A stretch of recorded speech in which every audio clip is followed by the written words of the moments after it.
Isang lalaki ang naaresto matapos umanong tangkaing takasan ang isang police checkpoint at mahulihan ng hinihinalang iligal na droga at hindi lisensyadong baril sa bayan ng Uson, Masbate.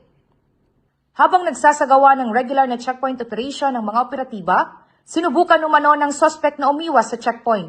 Agad naman siyang naharang ng mga pulis. Sa gitna ng insidente, naghagis umano ang suspect ng isang berdeng lalagyan na kalaunay na pag-alamang naglalaman ng 6 na sachet ng hinihinalang shabu na may tinatayang timbang na 2 gramo at street market value na 13,600 piso. Sa isinagawang lawful search, na-recover din mula sa kanya ang isang kalibre 38 revolver na walang serial number, 2 bala at iba pang kagamitan.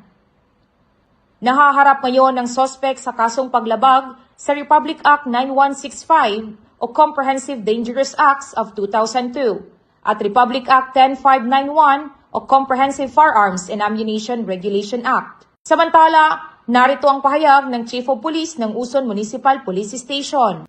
Nais namin pagkatid sa publiko na ang bawat checkpoint ay isinasagawa para sa kaligtasan ng lahat.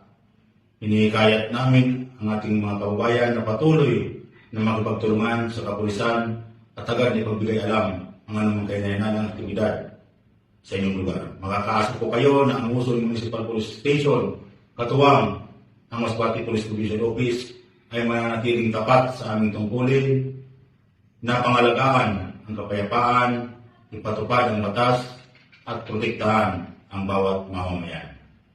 Ako po si Patrolwoman Franzen May E. Mesa, nag-uulat para sa Police News Network at ito ang bagong PNP para sa bagong Pilipinas. Serbisyong mabilis, tapat at nararamdaman.